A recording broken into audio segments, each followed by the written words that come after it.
नमो नमः मित्रों, संस्कृत जीवनम में आप सभी का स्वागत है। हम लोग अपनी व्याकरण की कक्षा में उपस्थित हैं, जिसके अंतर्गत हम लोग संधि प्रकरण वाला टॉपिक जो हमारा है उसका अध्ययन कर रहे हैं, जिसमें संधि प्रकरण के अंतर्गत भी जो हमारी अच संधि है और अच संधि में भी जो प्रकृति भाव संधि करने वाले जो सूत्र हैं, उन सभी सूत्रों का अध्ययन हम लोगों का चल रहा है। तो जो प्रकृति भाव करने वाला सूत्र है, अर्थात जो प्रकृति भाव करता है, वह सूत्र है हमारा प्लुत प्रग्रह अचि नित्यम। तो क्योंकि प्लुत हम लोगों ने जान लिया था, जिसके लिए जो सूत्र था दूरा दूते च, अर्थात दूर से किसी को पुकारने पर जो अच होता है, जिसकी टी संज्ञक अच होता है, उसको विकल्प से प्लुत हो जाता है। और प्रग्रह संज्ञक जो हमारे सूत्र थे, उन सभी का अध्ययन हम लोग कर रहे हैं, जो कि प्रग्रह होने के पश्चात ही वहां पर संधि होती है। तो कल की कक्षा में हम लोगों ने जो हमारा अंतिम सूत्र था निपात एका जनांग, इस सूत्र का अध्ययन कर लिया था। तो उसी क्रम में हमारे जो आगे के सूत्र हैं, अर्थात निपात एका जनांग के तत्पश्चात या उसके बाद जो हमारा लघु सिद्धांत कौमुदी में अगला सूत्र है, आइए हम लोग उसका अध्ययन आरंभ करते हैं। तो जो भी मित्र हमारे साथ लाइव जुड़ चुके हैं, सभी लोग वीडियो की लिंक को अपने दोस्तों के साथ शेयर कर दें, जिससे कि अधिक से अधिक लोग हमारी वीडियो के साथ लाइव जुड़ सकें। और साथ ही साथ आप सभी को यदि वीडियो अच्छी लगती है तो वीडियो को लाइक किया कीजिए। आपके जो भी सुझाव है उसको कमेंट बॉक्स में अवश्य लिखा कीजिए। और जिन लोगों ने भी अभी तक चैनल को सब्सक्राइब नहीं किया, आप लोग चैनल को सब्सक्राइब अवश्य कीजिए। साथ ही साथ बेल आइकन प्रेस कर लीजिए, जिससे कि मेरी आने वाली सभी वीडियो का नोटिफिकेशन आप तक समय से पहुंचता रहे। तो आइए हम लोग हमारा जो आगे का सूत्र का अध्ययन, आगे जो सूत्र है उसका अध्ययन आरंभ करते हैं। एक सूचना और दे दूं, जैसे कि मैंने आप सभी को एक दो दिन पहले की कक्षा में बताया था कि टीजीटी पीजीटी के साथ कुल प्रिंसिपल की 2000 पदों के साथ कुल 7000 पदों पर बहुत जल्द आपको भर्ती देखने का, अर्थात भर्ती का विज्ञापन आप सभी के समक्ष आ सकता है। साथ ही साथ जूनियर के भी सहायक अध्यापकों के साथ साथ प्रधानाध्यापक के पदों के साथ भी, उसमें भी कुल 7000 पदों के साथ आपको भर्ती का विज्ञापन देखने को मिल सकता है। और जैसा कि हम लोगों को सुनने में आ रहा है कि 17000 सुपर टेट की भी भर्ती निकलने वाली है। तो मैं आप सभी को एक सूचना दे दूं इससे संबंधित, यदि जैसे ही आपका अगर टीजीटी का या पीजीटी का जो विज्ञापन आ जाएगा या फिर सुपर टेट का जो भी विज्ञापन आ जाएगा, तो उसके साथ ही अभी तक जैसे कि हम लोग टीजीटी और एलटी की जो साहित्य और व्याकरण है, इनकी कक्षाओं का अध्ययन कर रहे हैं, जिसमें कि जो हमारी व्याकरण की कक्षा चल रही है, तो व्याकरण की कक्षा हम लोग एलटी और पीजीटी के अनुसार अभी अध्ययन कर रहे हैं। तो जैसे ही आपकी टीजीटी की भर्ती आ जाती है, तो उसके पश्चात हम लोग, क्योंकि टीजीटी में जो हमारा व्याकरण है वो बाबूराम सक्सेना के अनुसार, और एलटी पीजीटी में जो व्याकरण है वो लघु सिद्धांत कौमुदी के अनुसार रखा गया है। तो अभी हम लोग एलटी और पीजीटी के अनुसार अध्ययन कर रहे हैं लघु सिद्धांत कौमुदी का, और टीजीटी की भर्ती आने के पश्चात ही हम लोग हमारा जो बाबूराम सक्सेना है उसके अनुसार अध्ययन आरंभ कर देंगे व्याकरण का। साथ ही साथ जब हमारी सुपर टेट की विज्ञापन आ जाएगा, उसके पश्चात हमारी सुपर टेट की कक्षाएं भी अलग से आपको देखने के लिए मिलेंगी, अर्थात टीजीटी की अलग और सुपर टेट की अलग। तो आप लोग अधिक से अधिक मात्रा में हमारे साथ लाइव जुड़ा कीजिए। और जैसे कि मैंने पहले भी कहा है, आज पुनः कहती हूँ कि आप लोग अधिक से अधिक मात्रा में जब लाइव आते हैं, तो मुझे आप सभी की मात्रा को देख करके प्रोत्साहन मिलता है, ऊर्जा मिलती है, और मैं और अधिक मेहनत करती हूँ आप सभी के लिए अच्छे से अच्छे, सरल से सरल भाषा में आप सभी के सामने टॉपिक उपस्थित करने में। तो जो कि सूचनाएं थी मैंने दे दी हैं। तो आइए हम लोग अपनी आरंभ करते हैं वीडियो का। तो अगला जो हमारा सूत्र है लघु सिद्धांत कौमुदी में, आइए उसको देखते हैं। अगला सूत्र है हमारा ओत।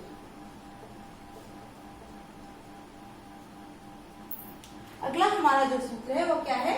ओत है। अब यह जो हमारा सूत्र है यह क्या करता है? तो यह संज्ञा करता है। यह क्या करता है? संज्ञा करता है। जब संज्ञा करता है तो यह सूत्र हमारा कैसा हो जाएगा? यह संज्ञा सूत्र हो जाएगा। अब क्योंकि यह संज्ञा करता है, तो किसकी संज्ञा करता है? क्योंकि प्रश्न यही बन जाता है। सर्वप्रथम प्रश्न बनता है कि जो ओत सूत्र है हमारा, वह कैसा सूत्र है? विधि सूत्र है, परिभाषा सूत्र है, संज्ञा सूत्र है या अधिकार सूत्र है इत्यादि। तो आपको यहाँ 4 ऑप्शन मिलेंगे, तो आप उनमें से किसको आंसर लगाएंगे? संज्ञा सूत्र को, क्योंकि यह संज्ञा करता है। अब प्रश्न द्वितीय ये बनता है कि यह जो संज्ञा करता है तो वो कौन सी संज्ञा करता है, अर्थात किस प्रकार की संज्ञा करता है। तो जो हमारा ओत सूत्र है यह प्रग्रह संज्ञा करता है। कौन सी? प्रग्रह संज्ञा करता है। ठीक है, तो ओत सूत्र संज्ञा सूत्र है और संज्ञा सूत्र में यह प्रग्रह संज्ञा करता है। तो अब आइए हम जानते हैं यह किसकी, क्योंकि प्रग्रह संज्ञा तो करता है लेकिन किसकी प्रग्रह संज्ञा करेगा। तो जैसा कि यहाँ लिखा हुआ है ओत, क्या लिखा है हमारा? ओत। तो ओत से तात्पर्य ओकारांत, अर्थात ओकारांत, ओ के अंत वाले, ओ के अंत, तात्पर्य वही हो गया कि ओकारांत निपातों की, किसकी? निपातों की। जो ओकारांत निपात होंगे ऐसे ओकार अंत वाले निपातों की यह ओत जो सूत्र है हमारा, ये क्या करता है? प्रग्रह संज्ञा करता है। ठीक है, इतना क्लियर हो गया होगा कि ओत से ही तात्पर्य यहाँ निकल गया था, हमारा हलंत्य है तो इसका लोप हो जाएगा, तब हमारा क्या बचेगा? ओ। और जब ओ बचेगा तो यह जो ओ के अंत वाले अर्थात ओ से संबंधित जो अंत वाले निपात हैं, ऐसे निपातों अर्थात जो कोई भी हम शब्द लेंगे, कोई भी चाहे प्रत्यय ले ले, क्योंकि निपात किसके हो रहे थे? प्र आदि के और च आदि के। तो जो च आदि या प्र आदि हमारे आएंगे उनमें जिनका ओ से अंत हो रहा होगा, ऐसे निपातों की ओत सूत्र से क्या हो जाती है? प्रग्रह संज्ञा हो जाती है। ठीक है, अब यहाँ हम लोगों ने जाना कि ओ से अंत वाले निपातों की प्रग्रह संज्ञा करने वाला जो सूत्र है वो कौन सा है? तो ओत है। ठीक, इतना हम लोगों ने जान लिया। आइए अब देखते हैं इसके उदाहरण को। जैसे अहो, अहो धन ईशा, अहो धन ईशा। अब जैसे कि हम लोगों ने कल जो सूत्र पढ़ा था हमारा निपात एका जनांग, तो अब आपके मन में संशय हो रहा होगा, जब यहाँ निपात बोला गया तो जो हमने कल सूत्र अध्ययन किया था निपात एका जनांग, तो इस ओ की भी निपात एका जनांग से ही प्रग्रह संज्ञा क्यों नहीं कर दी गई? ठीक है, तो आइए उसको भी हम जान लेते हैं, क्योंकि कल हम लोगों ने जो सूत्र हमारा पढ़ा था कौन सा था? यहाँ लिख देते हैं एक तरफ, फिर बिगाड़ देंगे इसको। निपात एका जनांग, निपात एका जनांग। इस सूत्र ने क्या कहा था? पहले तो वो निपात हो, ठीक है, और निपात करने वाले जो हमारे सूत्र थे कौन थे? चादेय, असत्वे और प्रादेय।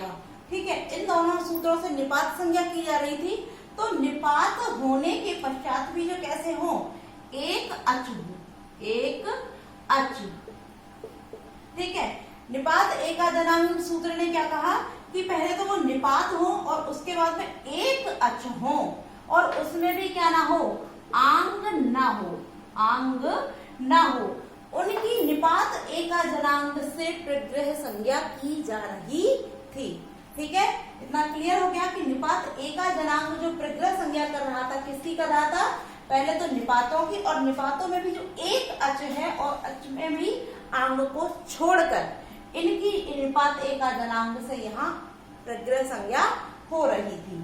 ठीक है, तो अब हम यहाँ क्यों नहीं हो सकता है? तो यहाँ क्यों नहीं हो सकता, आइए इसको भी देख लेते हैं। पहले हम क्या करेंगे? इन शब्दों को भिन्न भिन्न करके लिखते हैं। तो पहले क्या आ जाएगा हमारा? आ, फिर क्या है? हा है, और हा में क्या है? ओ है, ओ। अब यहाँ कह रहा है एक अच, यहाँ एक अच बोल रहा है, किंतु यहाँ तो एक यह अच है और द्वितीय यह अच है, तो यहाँ हमको एक नहीं दो अच प्राप्त हो जाते हैं। यहाँ हमको कितने अच प्राप्त हुए? दो। और जब यहाँ हमारे दो अच प्राप्त हो जाएंगे तो इससे जिनकी प्रग्रह संज्ञा हुई है केवल उनकी ही होगी, इसकी क्या हो जाएगी? इसकी प्रग्रह संज्ञा इस सूत्र से नहीं हो पाएगी। क्लियर हो गया होगा कि यहाँ अच के दो हो जाने के कारण निपात एका जनांग सूत्र से इनकी प्रग्रह संज्ञा नहीं होगी। क्लियर हो गया? तो इसीलिए क्योंकि निपात एका जनांग से इस ओ की प्रग्रह संज्ञा न होने के कारण ही पाणिनि को अगला सूत्र जो कि ओ था, ओत, इसको अलग से कहना पड़ा। ठीक है, इतना क्लियर हो गया कि पाणिनि को यह जो ओत अगला सूत्र था इसको अलग से क्यों कहना पड़ा? क्योंकि ओ के अंत वाले निपातों की एक निपात एका जनांग सूत्र से प्रग्रह संज्ञा नहीं हो सकती थी। इस कारण ओ तो पाणिनि महोदय को अलग से कहना पड़ा। ठीक है, तो यहाँ जो अहो में ओ है, इसकी जो प्रग्रह संज्ञा हुई वो किससे हुई? ओत सूत्र से हो जाती है। ठीक है, इतना आप लोगों ने जान लिया है। अब यहाँ हम इसको ऐसे लिखते हैं, अब हाथ से क्या निकला? ओ, और यहाँ क्या है? ईशा। यहाँ क्या है? ईशा। अब क्योंकि ओत सूत्र ने क्या कहा था कि ओ का अंत वाले निपातों की प्रग्रह संज्ञा ओत सूत्र से हो जाएगी, तो इस ओ की क्या हो जाएगी? प्रग्रह संज्ञा हो जाएगी। तो जब प्रग्रह संज्ञा हो जाएगी तो यह हमको पुनः इसी रूप में प्राप्त हो जाएगा, अर्थात यहाँ क्या हो जाएगा? हमारा अहु। तो जब प्रग्रह संज्ञा हो गई, तो जब प्रग्रह संज्ञा हो जाती है तत्पश्चात कौन सा सूत्र आ जाता है हमारा? यहाँ फिर आ जाएगा हमारा प्लुत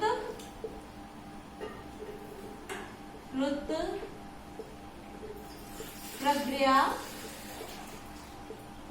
अचि नित्यम। तो यहाँ पर हमारा प्लुत प्रग्रया अचि नित्यम जो सूत्र है यह उपस्थित हुआ, क्योंकि यहाँ इसको प्रग्रह संज्ञक प्राप्त हो गया है। और यह सूत्र हमारा क्या कहता है कि जब प्लुत हो या फिर प्रग्रह हो, इसके पश्चात यदि कोई अच आए तो वहां नित्य रूप से प्रकृति भाव संधि हो जाती है। ठीक है,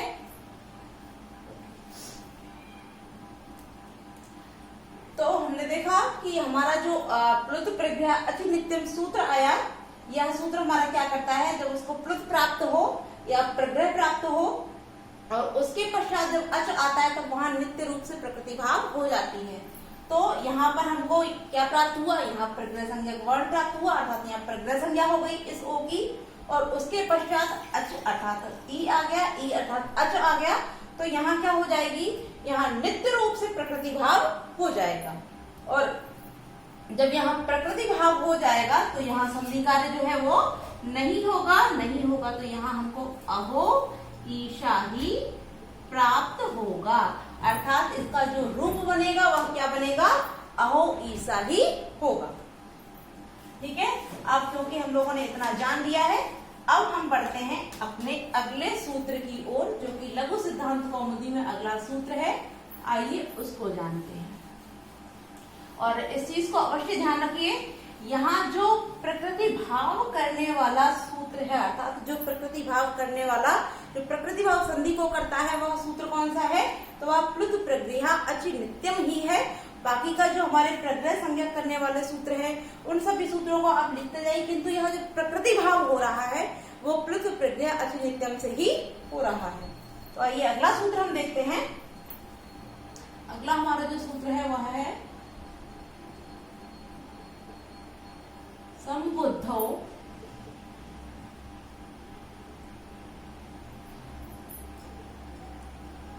साकल्ये तावनार्षे।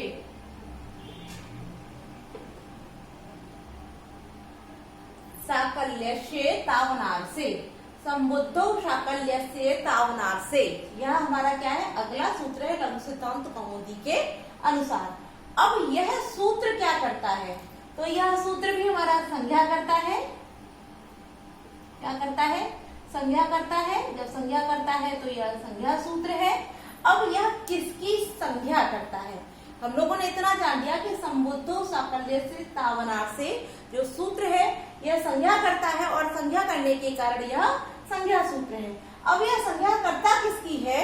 तो यह प्रग्रह संज्ञा ही करता है, किंतु विकल्प से। तो यहाँ हम लिख देते हैं, यह विकल्प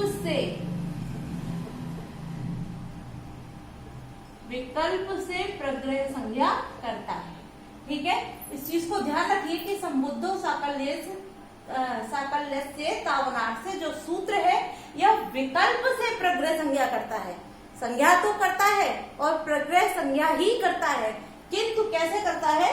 तो यह विकल्प से करता है, नित्य रूप से नहीं करता है, विकल्प से करता है। और जब विकल्प से करेगा तो एक बार करेगा, एक बार नहीं करेगा। विकल्प का तात्पर्य ही होता है कि एक बार होगा और एक बार नहीं होगा, एक बार होगा एक बार नहीं होगा। ठीक है, तो आइए हम जानते हैं। अब देखते हैं इसका सबसे पहले इसकी परिभाषा हुई है तो हमने जान लिया कि ये विकल्प संज्ञा प्रग्रह संज्ञा करेगा, विकल्प से करेगा, किंतु किसकी करेगा। तो इसके अर्थ को जान लेते हैं। यहाँ लिखा हुआ है संबुद्धो, तो संबुद्ध अर्थात संबोधन, इसका संबोधन। ठीक है, संबोधन, और संबोधन भी कैसा, ओ अर्थात ओकारांत। संबोधन कैसा हो, ओकार, ओकार अर्थात ओकारांत। जो संबोधन शब्द ओकारांत होगा और उसके बाद क्या आए, यहाँ साकल्यश इतना निकालने के बाद यहाँ ई है, इति, इति हो जाएगा, तात्पर्य यहाँ गुण हुआ है तो गुण से क्या हो जाएगा यहाँ पर इति। तो क्या है, संबोधन हो और संबोधन कैसा हो, ओकारांत हो। ओकारांत संबोधन के बाद जब इति शब्द आएगा, और इति शब्द भी किसमें, तो यहाँ आगे और लिखा है, वहां से हम आ निकालेंगे तो यहाँ क्या हो जाएगा, अनार से। किसमें, अनार से, अनार से। ठीक है, तो जब संबोधन ओकारांत हो और उसके पश्चात इति शब्द अर्थात कोई इति आए, और इति भी किसमें आए, अर्थात जो ओकारांत होगा वो किस अर्थ में हो, अनार से। अनार से तात्पर्य अन और ऋषि, ऋषि मतलब होता है कि जो ऋषियों के द्वारा ग्रंथ लिखे हुए जैसे वेद इत्यादि। तो अनार से तात्पर्य जो वेद इत्यादि नहीं है, और वेद क्या है हमारे, अलौकिक है। तो अलौकिक के स्थान पर क्या हो जाए, लौकिक, अर्थात वैदिक ना होकर कैसे हो, अवैदिक या लौकिक। तो जब अनार से अर्थात लौकिक रूप में प्रयुक्त होंगे तब यहाँ पर संबुद्धो साकल्य से, तावनार्थ से, सूत्र से, विकल्प से यहाँ प्रग्रह संज्ञा हो जाएगी। पुनः देख लीजिए, संबोधन हो किंतु ओकार हो। ओकार संबोधन के बाद यदि इति आए और यह ओकार संबोधन कैसा हो, लौकिक हो, वैदिक नहीं हो, तब उसकी विकल्प से प्रग्रह संज्ञा हो जाएगी। ठीक है, इतना क्लियर है। अब देखते हैं इसके अर्थ को, इसके उदाहरण को। तो जैसे विष्णु धन इति, विष्णु धन इति। अब यहाँ देखिए, यहाँ जो विष्णु शब्द है संबोधन है, एक वचन, जैसे विष्णु शब्द का संबोधन क्या हो जाता है, विष्णु हो जाता है। और एक वचन से तात्पर्य नहीं है, यहाँ विष्णु हमारा संबोधन है और ओकार है अर्थात ओकारांत है। तो विष्णु संबोधन होने के साथ साथ ओकारांत है, और उसके बाद क्या आया है, हमारा इति आया है। और यह विष्णु जो है वो वैदिक में प्रयुक्त लौकिक में प्रयुक्त हुआ है, वैदिक में प्रयुक्त नहीं हुआ है। तो यह लौकिक में प्रयुक्त होने के कारण यहाँ हमारा यह जो संबुद्धो साकल्य से तावनार्थ से जो सूत्र था, इसने जो भी नियम बताए थे वह सभी नियम यहाँ पर पूर्ण हो रहे हैं।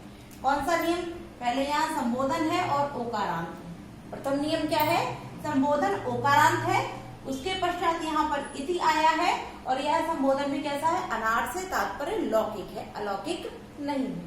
ठीक है, जब यह लौकिक है तो यहाँ विकल्प से क्या होगी, इसकी प्रग्रह संज्ञा हो जाएगी, अर्थात इस विष्णु में जो ओ है, इस ओ की क्या हो जाएगी, प्रग्रह संज्ञा हो जाएगी।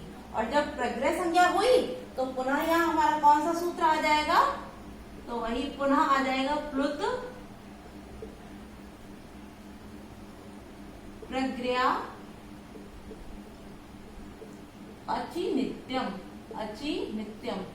इस चीज को मैं बार बार कह रही हूँ, आपसे कई बार बता चुकी हूँ। जो भी यहाँ प्रकृति भाव संधि का विधान है वह केवल एक ही सूत्र कर रहा है, प्लुत प्रग्रह अचि नित्यम। यहाँ जो प्रकृति भाव संधि हो रही है वह इसी सूत्र से हो रही है, कौन से, प्लुत प्रग्रह अचि नित्यम से। ठीक है, इस चीज को ध्यान में रखिए। यहाँ जो प्रकृति भाव हो रही है वो इसी से हो गई, बाकी के आपके जो है प्रग्रह संज्ञा करने वाले सूत्र अलग अलग थे, निपात संज्ञा करने वाला भी अलग था और प्लुत संज्ञा करने वाला सूत्र भी अलग था। किंतु प्रकृति भाव संज्ञा करने वाला अर्थात प्रकृति भाव का विधान करने वाला जो सूत्र है वह हमारा प्लुत प्रग्रह अचि नित्यम ही है। तो अब क्योंकि यहाँ प्रग्रह संज्ञा प्राप्त हुआ, उसके बाद अच है, तो यहाँ नित्य रूप से क्या हो जाएगा, प्रकृति भाव। और जब प्रकृति भाव हो जाएगा तो यहाँ पर संधि कार्य न होकर हमको इसका जो रूप प्राप्त होगा क्या हो जाएगा, वह इसको हम यहाँ लिख देते हैं। प्लुत प्रग्रह अचि नित्यम से जो हमको मिलेगा वो विष्णु इति, अर्थात यहाँ पर संधि कार्य नहीं होगा।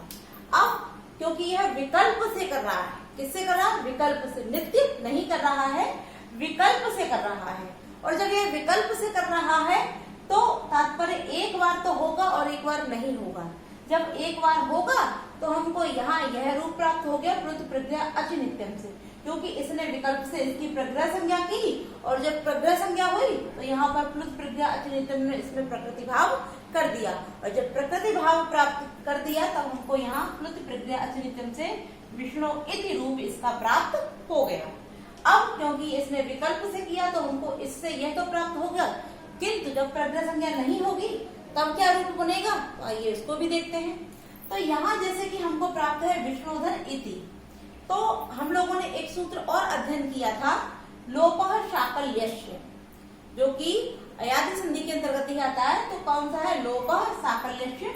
तो अब हम यहाँ कौन सा सूत्र प्रयुक्त करेंगे, तब आइए सूत्र को हम यहाँ हटा देते हैं, केवल हमने रूप लिख दिया यहाँ पर।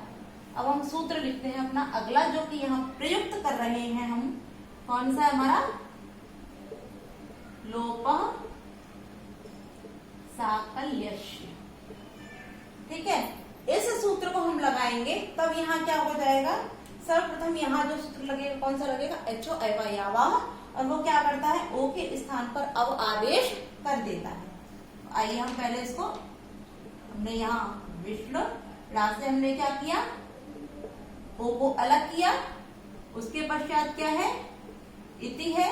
तो जैसा कि हमारा सूत्र करता है एचो एवा यावा, ओ के स्थान पर अब आदेशित करता है, तो हम यहाँ अब लिखेंगे, और यहाँ हमारा इति है, और यहाँ हमारा विष्णु है। अब यहाँ लोपः साकल्यस्य, जैसे कि हमने लगाया है लोपः साकल्यस्य सूत्र, तो यह भी क्या करता है? यह भी विकल्प से क्या करता है? जो अर्थात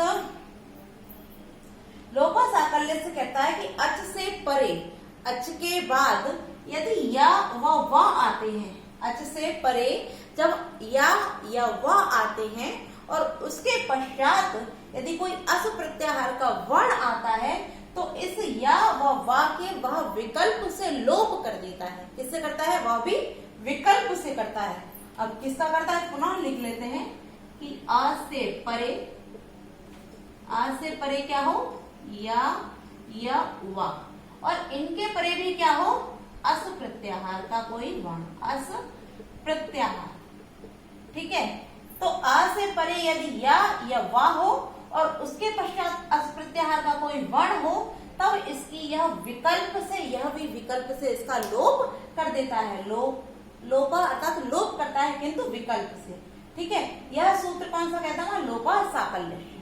ठीक, जब इसने हमसे क्या कहा कि विकल्प से लोप होगा, तो अब हम देखते हैं इसको।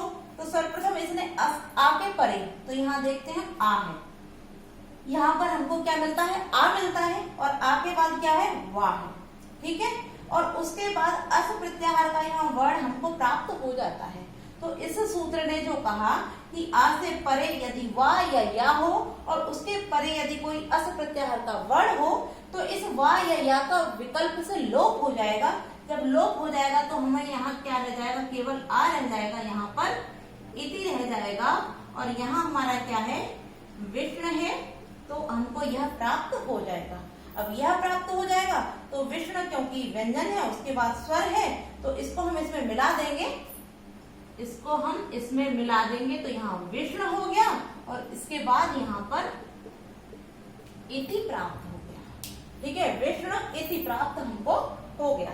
जब हमको विष्णु इति प्राप्त हो गया, तब यहाँ हम अब देखिए इसमें विष्णु में क्या है? यहाँ पर विष्णु में हमको आ मिल रहा है, और यहाँ आ के बाद क्या है? ई है, आ के बाद ई है। तो यहाँ पर हमारा जो सूत्र है आद गुणः, वह सूत्र यहाँ लागू हो जाना चाहिए। अर्थात यहाँ पर आ के बाद ई आया है, तो यहाँ पर आद गुणः सूत्र लग जाना चाहिए। किंतु जैसे कि हमने जब लोपः साकल्यस्य सूत्र का अध्ययन किया था, उस समय देखा था कि जो आद गुणः हमारा सूत्र था वो सपादी के अंतर्गत आता है, और जो लोपः साकल्यस्य सूत्र हमारा है यह त्रिपादी के अंतर्गत आता है। और सपादी के जो सूत्र है वह त्रिपादी को असिद्ध मानते हैं, वह त्रिपादी को असिद्ध मानते हैं। और जब यह असिद्ध मानते हैं तो इस आद गुणा, क्योंकि ये सपादी है तो इस आद गुणा सूत्र को लिख देते हैं यहाँ पर हम।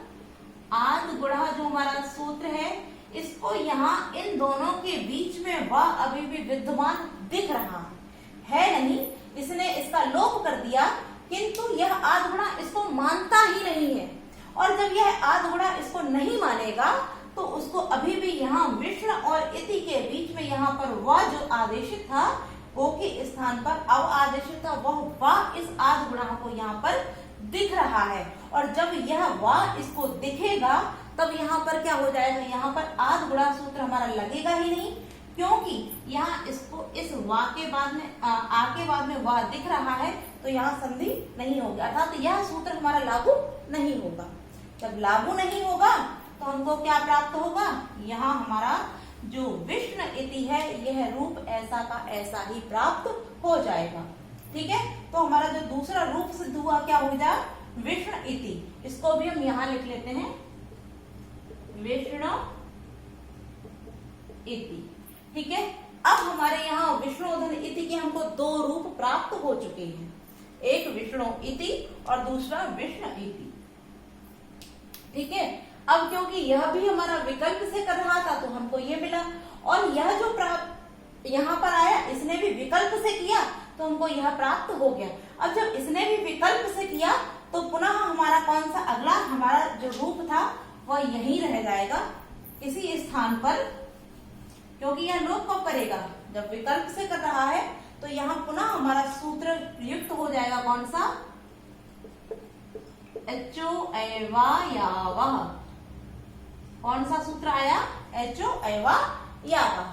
अब यह सूत्र जब आया यहाँ पर तो क्योंकि यह नित्य करता है, यह विकल्प से, इसका कोई विकल्प वाला कार्य नहीं है। यहाँ इस सूत्र ने भी विकल्प से किया तो एक तो नित्य हो गया, दूसरा विकल्प से इसने विकल्प के लिए छोड़ दिया। जब विकल्प के लिए छोड़ा तो हमने लोपः साकल्य से प्रयोग किया, और लोपः साकल्य ने भी यहाँ विकल्प से किया। जब उसने भी विकल्प से किया तो हमको यहाँ प्राप्त हो गया विष्णुधन इति, विष्णु इति। अब इसने भी क्योंकि विकल्प से किया था तो विकल्प से किया था, पुनः इसका एक और रूप अर्थात हमारे सामने प्रयुक्त हो सकता है, तो आइए उसको भी जानते हैं। तो एचो अयवा यावा ने क्या कहा कि एच प्रत्याहार के बाद यदि कोई वर्ण आता है तो वहां पर अय अव आय आव क्रमशः प्रयोग हो जाते हैं, आदेशित हो जाते हैं। तो यहाँ पर ओ के स्थान पर क्या हो गया, हमारा अव आदेशित हो गया, और अव के बाद इति है, तो क्योंकि यहाँ हमको अव प्राप्त हुआ है, इसको हटा देते हैं। यहाँ हम देखते हैं कि अब हमको ये रूप यहाँ प्राप्त हो जाता है। जब यह प्राप्त होगा तब हम क्या करेंगे, यहाँ विष्णु जो कि व्यंजन है और व्यंजन के बाद स्वर है, तो हम इसको इसमें मिला देंगे, तो हमारा क्या हो जाएगा, विष्णु। आज इसमें मिल गया, विष्णु हो गया। और वाह है, वाह के बाद यहाँ पर ई है, तो वाह में हम क्या लगाएंगे, ई लगाएंगे तो वी, और उसके बाद में क्या है, ती। तो यहाँ विष्णु वेति रूप बन जाएगा, अर्थात यहाँ जो रूप बनेगा वह क्या बन गया, विष्णु वेति। इस प्रकार से हमको यह रूप प्राप्त हो गई। तो अब हम यहाँ पुनः लिख देते हैं, जो तृतीय रूप है वो कौन सा हमारा, विष्णु वेति, विष्णु वेति। इस प्रकार से विष्णुधन इति के हमको यहाँ तीन रूप प्राप्त हो जाते हैं। ठीक है, तीनों ही रूप आपको अच्छे से समझ में आ गए होंगे। आइए एक बार इसको पुनः साफ साफ पूरे बोर्ड पर लिख देते हैं, जिससे कि कोई कंफ्यूजन आपको न रहे। वैसे व्याख्या इसकी संपूर्ण आपके समझ में आ गई होगी। संबुद्धो साकल्य से तावनार्से की। तो आइए देखते हैं, हमारे आपसे परीक्षा में प्रश्न पूछा जा सकता है, इसलिए इसको पुनः लिख देते हैं, विष्णु धन इति, विष्णुधन इति। यहाँ हमको इसके तीन रूप प्राप्त होते हैं। पहला कौन सा हो जाएगा, विष्णु इति, ठीक है। दूसरा विष्णु इति, और तीसरा विष्णु विति। अब देखिए यहाँ परीक्षा में प्रश्न किस प्रकार पूछा जा सकता है। तो आपसे प्रश्न किया जा सकता है कि विष्णुधन इति इसके कौन सा रूप सही है? विष्णु इति, विष्णु इति, विष्णुविति। तो आप ध्यान रखिएगा कि इसके जो तीनों रूप हैं, चौथा ऑप्शन आपके सामने होगा उपर्युक्त सभी। तो आपका जो चौथा ऑप्शन होगा उपर्युक्त सभी, वही इसका सही आंसर हो जाएगा, क्योंकि विष्णुधन इति के तीनों रूप हमको प्राप्त हो जाते हैं। विष्णु इति भी बनता है, विष्णु इति भी बनता है, विष्णुविति भी बनता है। अब हमारे कौन कौन से सूत्रों से बनते हैं, आइए उसको भी देख लेते हैं। तो यह जो बनता है किससे बनता है? प्लुत प्रज्ञा अचिनित्यम। प्लुत प्रज्ञा अचिनित्यम से विष्णु इति बनेगा। लोपः साकल्यस्य, लोपः साकल्य से विष्णु इति बनेगा। और एचो अयवायावः, एचो अयवायावः, इस सूत्र से हमारा विष्णुविति बनेगा। तो इस प्रकार से विष्णुधन इति के तीनों रूप सिद्ध होते हैं और तीनों ही ऑप्शन हमारे सही होते हैं। तो मुझे पूरी आशा है, उम्मीद है कि आपके समझ में ये सभी सिद्धियां आ गई होंगी। तो आज के लिए हम इतना ही रखते हैं। आप सभी को वीडियो अच्छी लगी तो वीडियो को लाइक अवश्य कीजिए और कल की कक्षा में इससे आगे के सूत्रों के साथ उपस्थित होंगे। तो आज के लिए इतना ही। नमो नमः।